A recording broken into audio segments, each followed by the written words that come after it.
सभी का स्वागत है और बात कर रहे हैं यूपी का रण और चौथा चरण। आपको बता दें कि चौथे चरण का मतदान आज सुबह 7 बजे से शुरू हो गया है, जो कि शाम 6 बजे तक रहेगा।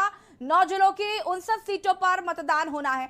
हर एक अपडेट हम आपको देते रहेंगे। फिलहाल इस बीच लखनऊ की मध्य सीट से हमारे संवाददाता चंद्रमणि शुक्ला ने जायजा लिया है। क्या कुछ दिखाते हैं आपको।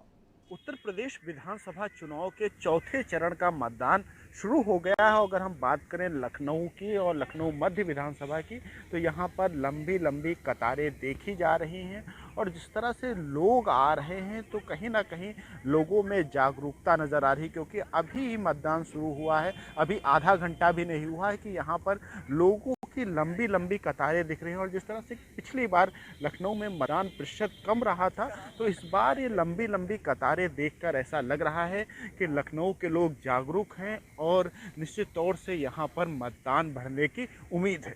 लखनऊ से समीर के साथ चंद्रमणि शुक्ला, के न्यूज़। और अब आपको ग्राफिक्स के जरिए दिखाते हैं कि आज कौन कौन से दिग्गज मैदान में। और सबसे पहले रायबरेली सीट की बात करेंगे। रायबरेली की सदर सीट, जहां से आदित्य सिंह भाजपा से मैदान में है।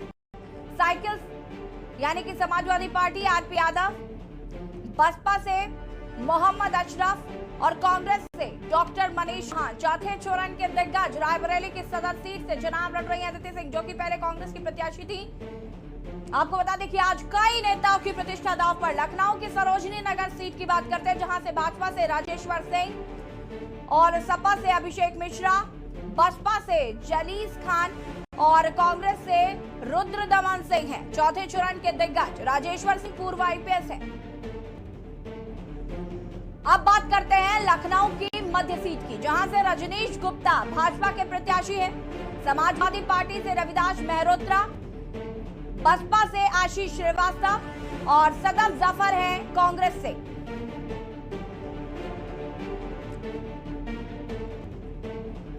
अब लखनऊ की मध्य सीट की हम बात करें, जहां से रजनीश गुप्ता है भाजपा से प्रत्याशी।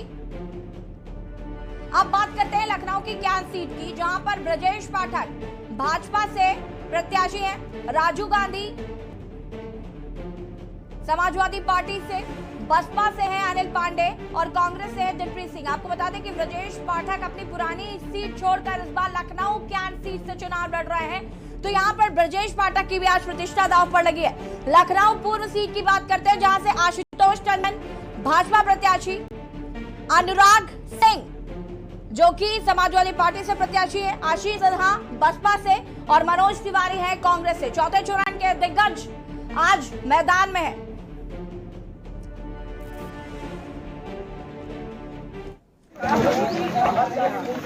और ये सीधी तस्वीरें हम आपको रायबरेली से दिखा रहे हैं, जहां पर आपको बता दें कि रायबरेली की सदर सीट से आदित्य सिंह प्रत्याशी भी हैं और मतदान करने के लिए पहुंची हुई है मतदान केंद्र। ये सीधी तस्वीरें हम आपको दिखा रहे हैं रायबरेली से, जहां पर मतदान केंद्र पहुंची है आदित्य सिंह। इससे पहले कांग्रेस की तरफ से हमेशा चुनाव लड़ती हुई नजर आई और इस बार उन्होंने कांग्रेस का हाथ छोड़कर भाजपा का दामन थाम लिया है और इस बार भाजपा से अपनी किस्मत आजमा रही है। तो कहीं ना कहीं आदित्य सिंह की प्रतिष्ठा भी इस चुनाव में दांव पर लगी है। पूरा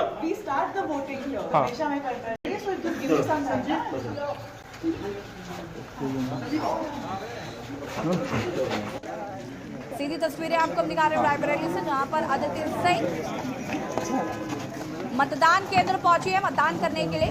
रायबरेली की सदर सीट से प्रत्याशी हैं आदित्य सिंह। अपने मत का प्रयोग करने के लिए मतदान केंद्र पहुंची हैं। ये सीधी तस्वीरें हम आपको दिखा रहे हैं रायबरेली की सदर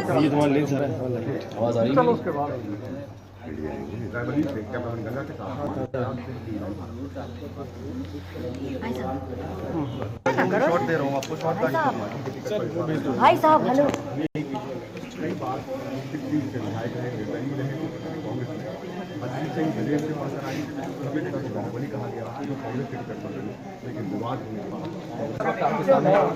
आदित्य सिंह कांग्रेस छोड़कर अपने मताधिकार का इस्तेमाल करने के लिए और मतदान के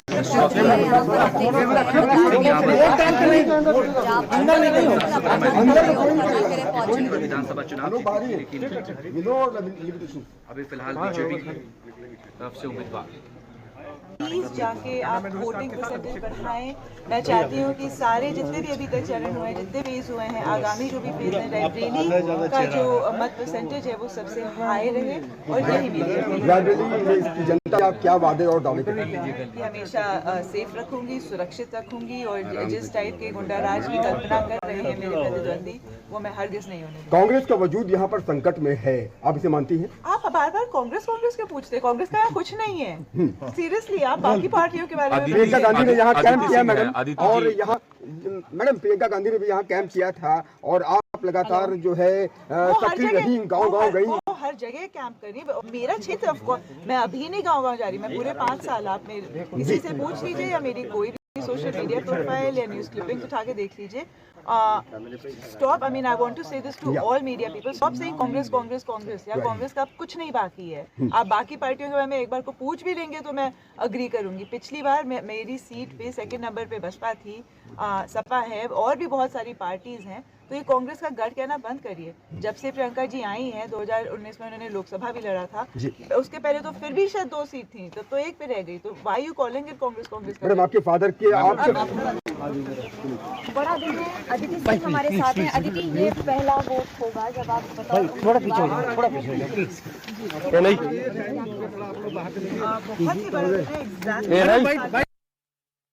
बहुत ही बड़ा भाजपा का दामन थामा अदिति सिंह ने और मतदान केंद्र पहुंची, जहां पर उन्होंने मतदान किया। उसके बाद उन्होंने मीडिया से रूबरू होते हुए कहा कि ये कहना बंद करिए कि रायबरेली कांग्रेस का गढ़ है और यहां पर कांग्रेस का कोई जनाधार नहीं है। ये बड़ी बात अदिति सिंह ने कही है। चौथे चरण के दिग्गज रायबरेली की सदर सीट से, जहां पर अदिति सिंह भाजपा की प्रत्याशी हैं, समाजवादी पार्टी से आरपी यादव, मोहम्मद अशरफ बसपा से और कांग्रेस से डॉक्टर मनीष चौहान, यानी कि अदिति सिंह भाजपा की प्रत्याशी है और कांग्रेस से मनीष चौहान है। इससे पहले आपको बता दें कि वो हमेशा कांग्रेस की तरफ से चुनाव लड़ती थी, लेकिन इस बार भाजपा से लड़ रहे हैं। लगातार हमारे संवाददाता अलग अलग जिलों से जुड़े हुए हैं, उनसे आपका एक बार परिचय करा देते हैं। धर्मेंद्र सिंह चौहान संवाददाता पीलीभीत से हमारे साथ जुड़े हुए हैं। अबरार अली हमारे संवाददाता सीतापुर से लगातार हर एक अपडेट के साथ बने हुए हैं। हमारे साथ आलोक मिश्रा संवाददाता हरदोई से जुड़े हुए हैं। मनीष अवस्थी हमारे संवाददाता रायबरेली से। प्रवीण पांडे हमारे साथ संवाददाता लखनऊ से जुड़े हुए हैं। आमिर रजा लखीमपुर खीरी से। अरुण अवस्थी विशेष संवाददाता उन्नाव से जुड़े हुए हैं। अनवर रजा संवाददाता बांदा से और नफीस जाफरी संवाददाता फतेहपुर से हमारे साथ जुड़े हुए हैं। अरुण चतुर्वेदी भी हमारे साथ लगातार बने हुए हैं। आपको बता दें कि ये 9 जिले से 9 हमारे संवाददाता हर एक अपडेट के साथ बने हुए हैं यहाँ पर। और सीधे हम रुक कर लेते हैं मनीष अवस्थी का। मनीष, यहाँ पर हमने अदिति सिंह को सुना। अदिति सिंह ने हाल ही में कांग्रेस का दामन छोड़कर भाजपा का दामन थामा है और आज वो कहती हुई नजर आ रही है कि अब रायबरेली को कांग्रेस का गढ़ कहना बंद कर देना चाहिए, क्योंकि वहां पर अब कांग्रेस का कोई जनाधार नहीं बचा है। ये एक बड़ी बात आज अदिति सिंह कहती हुई नजर आई। जी बिल्कुल, इसी में बता दूं कि जिस तरह से रायबरेली अगर कांग्रेस का गढ़ माना जाता है तो रायबरेली में पिछले 2017 के चुनाव में बात करें तो कांग्रेस को यहां से 2 सीटें मिली थी और वहीं पर बीजेपी ने 3 कांग्रेस के गढ़ में 3 विधानसभाओं पर चेन लगाई थी और सपा को 1 सीट मिली थी। 2022 की बात की जाए देखना ये होगा कि दिलचस्प होगा कि इस रायबरेली की जनता का रुख किस तरफ होता है। फिलहाल आज की बात करें तो 9 जिलों में 62 मतलब विधानसभा का चुनाव होना है और आज मैं हरचंद विधानसभा के क्षेत्र में पैरा मिलिट्री बीएसएफ के जवान लगाए गए, साथ ही साथ कुछ पुलिसकर्मी भी लगाए हैं। चाक चौबंद सारी व्यवस्थाएं भी की गई है। अगर बात करें रायबरेली की तो रायबरेली में भी इस तरह से जिस तरह से अदिति सिंह ने कहा कि नहीं ये कांग्रेस का गढ़ कहना बंद कर दीजिए, तो कहीं ना कहीं कांग्रेस का जनाधार यहां से खत्म होता जरूर नजर आ रहा है। जी बिल्कुल मनीष, यहाँ पर कितने मतदान केंद्र बनाए गए हैं और यहाँ पर अदिति सिंह की भी प्रतिष्ठा कहीं ना कहीं दांव पर लगी है।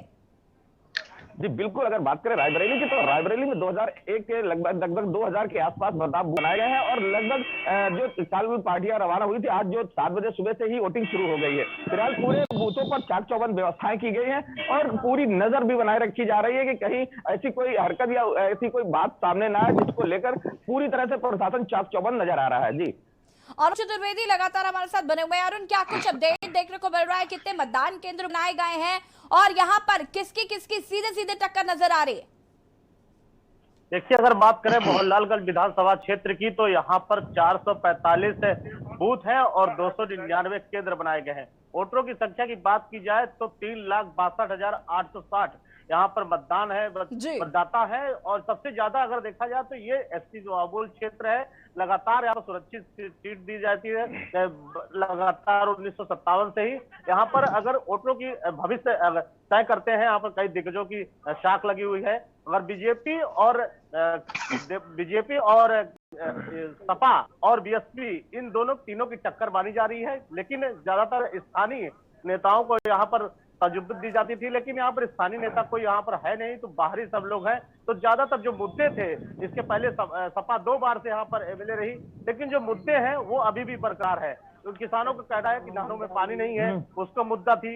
यहाँ पर ओवरब्रिज की समस्या है, जाम बहुत होती है, गर्ल्स डिग्री कॉलेज नहीं है। लगातार इन सब समस्याओं को लेकर जहाँ पर सपा गिरती हुई नजर आ रही थी, तो उसी की समस्याओं को लेकर बीजेपी यहाँ पर बोलती है कि अगर हमारा यहाँ पर विधायक होता है तो इन सब समस्याओं को हम दूर करेंगे। क्योंकि 57 से अभी तक पर बीजेपी का एक भी विधायक यहाँ पर नहीं रहा है। इसके बाद लहर में भी यहाँ पर जब बीजेपी की लहर थी तो वहां पर भी यहाँ पर हार गया था यहाँ का प्रत्याशी।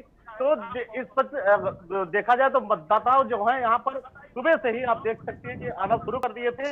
लगातार लोग यहाँ पर पोलिंग बूथ सुरक्षा की व्यवस्था भी थी। लेकिन लखनऊ की अगर बात की जाए तो अब सबसे बड़ी बात है, लखनऊ के पेट्रोलियम एसोसिएशन ने की है कि जो भी मतदाता मतदान करने के बाद वो पेट्रोल भराता है तो उसको 2% की छूट दी जाएगी। तो यहाँ पर जिला प्रशासन और पेट्रोलियम प्रशासन ने बहुत बड़ी बात कही है कि वोटिंग संख्या बढ़ाने के लिए। लखनऊ की वोटिंग संख्या की बात की जाए तो यहाँ पर 55 से 56% वोटिंग होती थी, वोटिंग नहीं बढ़ती थी। लगातार जिला प्रशासन ने कोशिश की है, जागरूक किया है, मुहिम चलाया है कि ज्यादा से ज्यादा परसेंटेज बढ़ाई जाए लखनऊ में। अगर मोहनलालगंज विधानसभा सीट की बात की जाए तो यहाँ पर परसेंटेज पिछली बार 2017 में अगर देखा जाए तो 61% वोटर रहा है, लेकिन अब इसको कैसे बढ़ाया जाए, यहाँ के भी जो प्रशासन है उसने भी कोशिश की है कि यहाँ परसेंटेज बढ़ाया जाए। लेकिन अब देखना है जो इस तरह से पेट्रोलियम एसोसिएशन ने किया कि वोट डालने के बाद 2% पेट्रोल और डीजल में छूट दी जाएगी यहाँ के निवासियों को, लखनऊ राजधानी के, तो अब वोटिंग परसेंटेज किस तरह बढ़ता है। तो अब यहाँ पर 3 लोगों की टक्कर मानी जा रही है, सपा, बसपा और भाजपा की। तो अब देखना है कि यहाँ पर बीजेपी जीतती है कि यहाँ पर समाजवादी पार्टी जो है अपना किला तिबारा फिर बचा पाती है। जी ठीक है, वापस आते हैं अरुण आपके पास। अनवर रजा हमारे संवाददाता बांदा से बने हुए हैं हमारे साथ। अनवर, क्या कुछ यहाँ पर माहौल देखने को मिल रहा है? कितने मतदान केंद्र बनाए गए हैं और यहाँ पर किसकी सीधी टक्कर देखी जा रही है? देखिए, 1507 मतदान केंद्र बनाए गए हैं और सीधी टक्कर क्या तीन जो विधानसभाएं हैं जो हमारे यहाँ, वैसे 4 विधानसभाएं हैं, 3 में त्रिकोणीय जो आंकड़े हैं चुनाव के, वो तीनों प्रत्याशी अपने अपने दावेदारी कर रहे हैं। कहीं ना कहीं जो बांदा और तिंदवारी और नरैनी क्षेत्र है वहां त्रिकोणी जो समीकरण बने हुए हैं और तीनों में एक घमासान टक्कर है। वैसे ज्यादातर भाजपा और सपा के बीच में टक्कर बताई जा रही है। पूरी तरह से मुस्तैद है और वोटिंग शुरू हो गई है। हमारे यहाँ कुछ बूथों पर मशीन कुछ गड़बड़ाई है तो वो उसे सही किया जा रहा है। जी, नफीस जाफरी संवाददाता फतेहपुर से हमारे साथ जुड़े हुए हैं। नफीस, क्या कुछ फतेहपुर में माहौल देखने को मिल रहा है? नफीस से लगता है संपर्क नहीं हो पा रहा, उन्हें फिर से संपर्क करने की हम कोशिश करेंगे। अनु अवस्थी जी हमारे विशेष संवाददाता उन्नाव से जुड़े हुए हमारे साथ। अरुण जी, मैं आपसे जानना चाहूंगी, यहाँ पर उन्नाव का मामला काफी इन चुनाव में तूल पकड़ता हुआ नजर आ रहा है। लखनऊ में अनुराग ठाकुर ने प्रेस कॉन्फ्रेंस की, दलित बेटी की जो हत्या हुई उसको लेकर लगातार सवाल उठाए जा रहे हैं। तो क्या इसका असर देखने को मिलेगा इन चुनावों में समाजवादी पार्टी के विरुद्ध? जिस तरीके से भाजपा मुद्दा उठा रही, लेकिन ये मुद्दा भाजपा पर ही भारी पड़ रहा है क्योंकि सरकार भाजपा की है, पुलिस भाजपा की है और 2 महीने तक उस दलित बेटी की जो मां थी तो उसके द्वारा लगातार ये कहा गया कि सपा नेता के बेटे के द्वारा अपहरण किया गया। लेकिन इस मामले में जो पुलिस है, जो उन्नाव की पुलिस, वो कोई बड़ी कार्रवाई नहीं कर पाती है और 2 महीने बाद उसका 100 मिलता है, कब्र में 100 मिलता है। उसके बाद अब आरोप प्रत्यारोप का दौर चल रहा है। तो निश्चित रूप से ये सपा नेता के बेटे के द्वारा जो घटना की गई है ये बड़ी घटना है, लेकिन जो भाजपा के द्वारा ये आरोप लगाया जा रहा है, जो प्रेस कॉन्फ्रेंस करके बात की जा रही है, वो निश्चित रूप से भाजपा पे भारी पड़ रही है क्योंकि पुलिस के द्वारा अगर समय रहते कार्रवाई की जाती तो इतनी बड़ी घटना नहीं होती और उसकी जान बचाई जा सकती थी। जी अरुण जी, प्रवीण पाठक हमारे संवाददाता लखनऊ से लगातार बने हुए हैं। प्रवीण जी, मैं आपसे जानना चाहूंगी, आज ब्रजेश पाठक भी यहाँ पे लखनऊ से चुनाव लड़ रहे हैं, लखनऊ की कैंट सीट से वो चुनाव लड़ रहे हैं अपनी पुरानी सीट छोड़कर, तो कहीं ना कहीं यहाँ पर आज उनकी प्रतिष्ठा भी दांव पर लगी। साथ ही साथ पूर्व आईपीएस की बात करें राजेश्वर सिंह की, जो कि सरोजनी नगर विधानसभा सीट से प्रत्याशी है भाजपा के, वो भी कहीं ना कहीं आज उनकी भी प्रतिष्ठा दांव पर लगी है।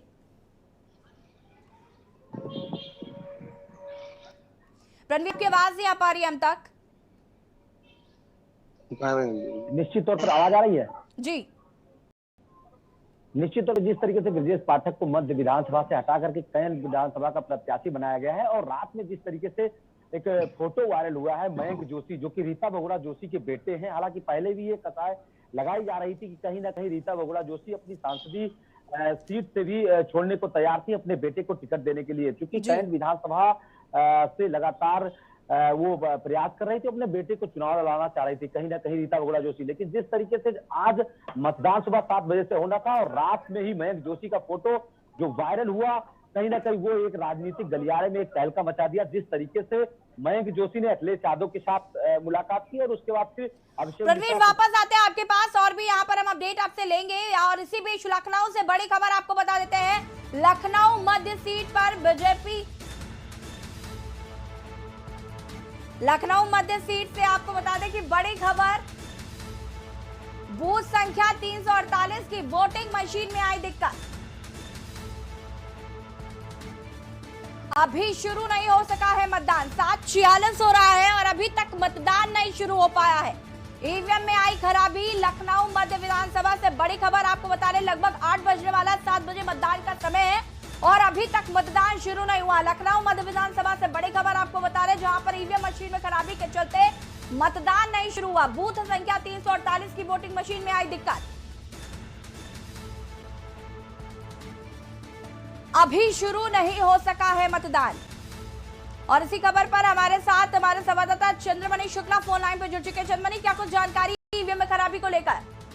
जी बिल्कुल, अगर बात करें बूथ संख्या 348 की लखनऊ मध्य विधानसभा की, तो यहाँ पर जो ईवीएम लगाई, मैं आपको यहाँ पर रोकना चाहूंगी और यहाँ पर सतीश चंद्र मिश्रा जी क्या कुछ कह रहे हैं, सुन लेते हैं। मोहम्मद की सरकार बनना बहुजन समाज पार्टी का निश्चित हो चुका है और बहन मायावती जी उत्तर प्रदेश की 5वीं बार मुख्यमंत्री बन रही, ये भी निश्चित हो। लेकिन सभी पार्टी तो ये कह रहे कि बीएसपी कहीं है ही नहीं।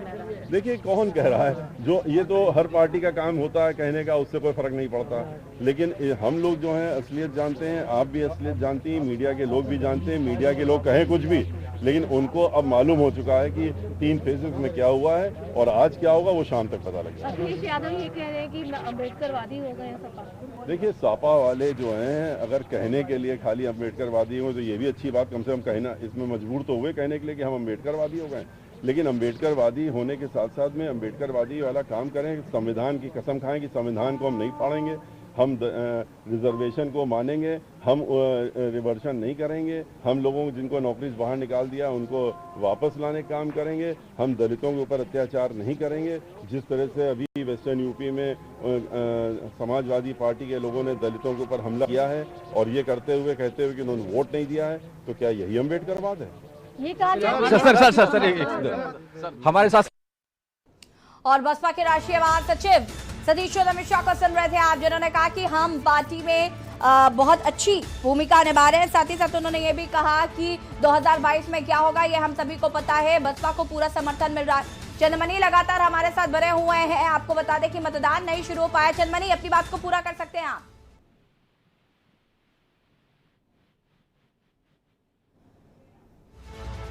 लगता है चंद्रमणि से संपर्क टूट गया ना, फिर से संपर्क करने की कोशिश करते हैं। लखनऊ मध्य विधानसभा से बड़ी खबर आपको बता रहे हैं, जहां पर ईवीएम में खराबी के चलते मतदान शुरू नहीं हो पाया है। बूथ संख्या 328 की ये तस्वीरें भी हम आपको दिखा रहे हैं, जहां पर ईवीएम में खराबी के चलते मतदान नहीं शुरू हो पाया है। लोग लंबी लंबी कतारों में यहां पर लगे हैं, आप देख सकते हैं तस्वीरों में, मतदान करने के लिए। लेकिन ईवीएम में खराबी होने के चलते लोग मतदान नहीं कर पा रहे।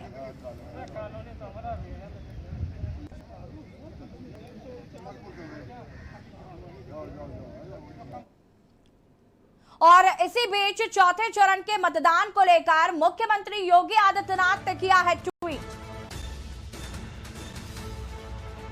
मुख्यमंत्री योगी आदित्यनाथ ने किया ट्वीट।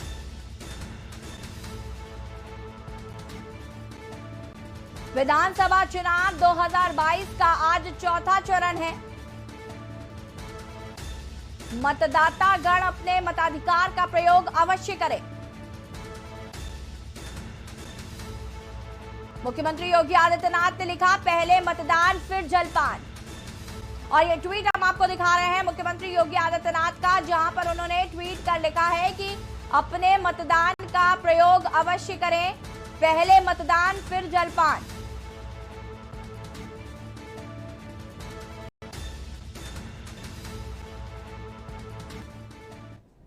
ऊपर से दीजिए। नहीं, माइक गिर जाएगा, फायदा क्या होगा आपका? हाँ ठीक, थोड़ा दबाइए ना। बस चलिए। आप भाई ज्यादा दबा रहे हो, मैं हटा जा रहा हूँ। हाँ दादा ये यार हो गया। चलो हट जाओ। अरे भाई बैठे रहिए, आप मत उठिए। अरे दबाइए ना, ये एक एंगल लग रहा है ना मेरे। जूता मार रहे हैं आप महाराज। पीछे रहिए ना।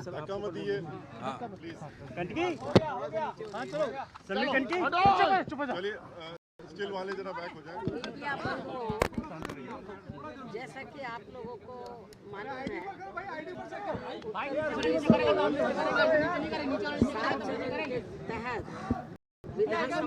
सर बाहर क्यों रहे? चौथे चरण एक गिर जाएगा यार ये। पहले मतदाताओं से, चौथे चरण के मतदाताओं से ये अपील है कि ये लोकतंत्र का उत्सव है, तो इनको वोट डालने के लिए जरूर निकलना चाहिए।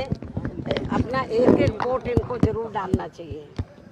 और खासकर मैं वीकर सेक्शन के लोगों को ये कहना चाहती हूँ कि परम पूज्य बाबा साहब डॉक्टर अम्बेडकर, भीमराव अम्बेडकर के अथक प्रयासों से इनको वोट डालने का अधिकार मिला, तो इनको इस वोट का ज़रूर इस्तेमाल करना चाहिए, अपना एक वोट ज़रूर डालना चाहिए।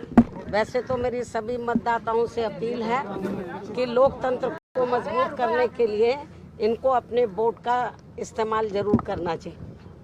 मैडम, अमित शाह ने कल रैली में कहा कि बीएसपी अच्छे तरीके से चुनाव लड़ रही है, मुसलमान वोट बीएसपी को जा रहे हैं, क्या कहेंगे? मैं समझती हूँ कि ये उनकी महानता है कि उन्होंने सच्चाई को स्वीकार किया है, लेकिन मैं उनको ये भी बताना चाहती हूँ कि पूरे उत्तर प्रदेश में इस विधानसभा चुनाव में अभी तो 3 चरणों के वोट पड़ चुके, चौथे का आज बढ़ रहा है, तो बीएसपी को अकेले दलितों का ही नहीं, मुसलमानों का ही नहीं, बल्कि अति पिछड़े वर्गों का भी और अपर कास्ट समाज का भी, अर्थात सर्व समाज का वोट बहुजन समाज पार्टी को मिल रहा है। ये भी मैं उनको बताना चाहती हूँ। बीजेपी कह रही है कि 300 प्लस जो सीटें हैं वो इस बार आनी है। अब ये तो वक्त ही बताएगा, जब रिजल्ट आएगा तो मालूम पड़ जाएगा कि कौन कितना पानी में है। समाजवादी पार्टी भी दावा कर रही है कि गठबंधन जो है देखो से आ रहा है। भारतीय जनता पार्टी भी दावा कर रही है, सपा भी दावा कर रही है। कहीं ऐसा ना हो जाए कि इनके दावे धरे के धरे रह जाएं। और मुझे पूरा भरोसा है कि जब रिजल्ट आएगा तो बहुजन समाज पार्टी सन 2007 की तरह पूर्ण बहुमत के आधार पर अपनी सरकार जरूर बनाएगी। मुझे ऐसा पूरा भरोसा है। मैडम, अखिलेश यादव कह रहे हैं कि मुस्लिम वोटर उनके साथ जा रहा है और 400 सीट जीत रहा है 403 से। तो ये तो इसकी ज्यादातर सही रिपोर्ट तो आप क्षेत्र में जाकर मुसलमानों से पूछ सकते हैं, क्योंकि इस चुनाव में खास तौर से जो धार्मिक अल्पसंख्यक समाज के लोग हैं, मुस्लिम समाज के लोग हैं, तो वो इनकी समाजवादी पार्टी की कार्यशैली से बहुत ज़्यादा दुखी रहे। मुसलमानों का ज़्यादातर ये मानना है कि 5 साल तक हमने इनकी सेवा की, लेकिन जब टिकट देने की बात आई तो जो वो तैयारी कर रहे थे तो वहाँ दूसरे लोगों को टिकट दे दिया। तो मुस्लिम समाज तो उनसे वैसे ही नाराज है, तो उनको वोट कैसे दे देगा? ये भी दावा किया जा रहा है कि जाटव वोट भी इस बार अखिलेश यादव को मिल रहा है। मैं आपको ये बताना चाहती हूँ कि मेरे समाज का वोट तो बहुत दूर की बात नहीं है, उनको अपने यादव समाज के बारे में सोचना चाहिए कि वो वोट उनको पूरा नहीं मिल रहा है। बहन जी आपको क्या उम्मीद है? अम्बेडकरवादी हो गए अखिलेश जी कह रहे हैं वो अम्बेडकरवादी हो गए। यदि वो अम्बेडकरवादी होते तो बाबा साहब के नाम से जो हमने जनहित की अनेकों योजनाएं बनाई हैं, तो योजनाओं के नाम वो नहीं बदलते जब वो सत्ता में थे। और इतना ही नहीं, भदोही जिले का नाम हमारी सरकार ने संत रविदास के नाम से रखा था, वो तो नाम उन्होंने बदल दिया, भदोही कर दिया। तो ये नकली अम्बेडकरवादी है। बीएसपी को क्या उम्मीद है कि 10 मार्च में जो नतीजे आएंगे वो कैसे होंगे? बीएसपी को पूरी उम्मीद है कि बहुजन समाज पार्टी सन 2007 की तरह इस बार अपना रिजल्ट लाएगी, अच्छा परफॉर्मेंस दिखाएगी और अपनी पूर्ण बहुमत की सरकार जरूर बनाएगी। ठीक है।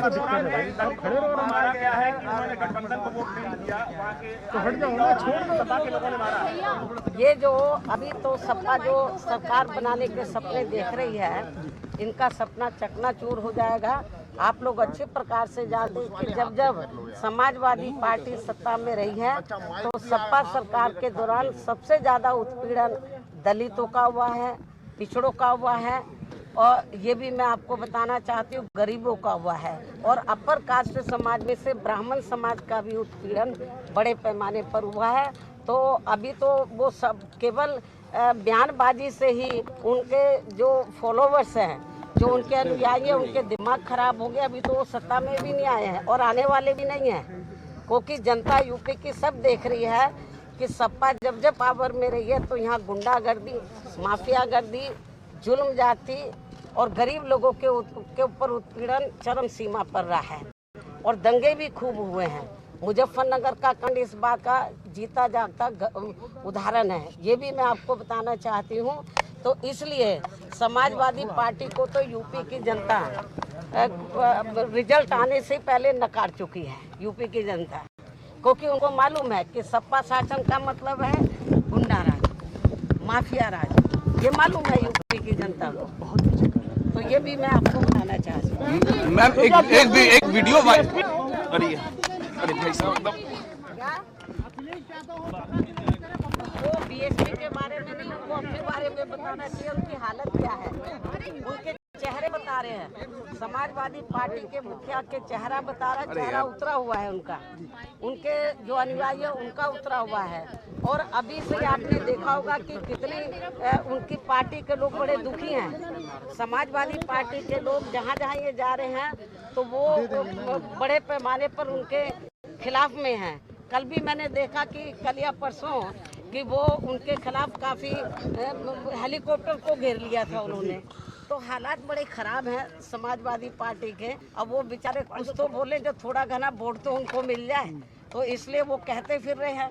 उनके चेहरे बता रहे हैं, समाजवादी पार्टी के जो नेता हैं उनके मुखिया के चेहरे बता रहे हैं कि उनकी हालत जब रिजल्ट आएगा बहुत ख़राब जनता के सामने आने वाली है।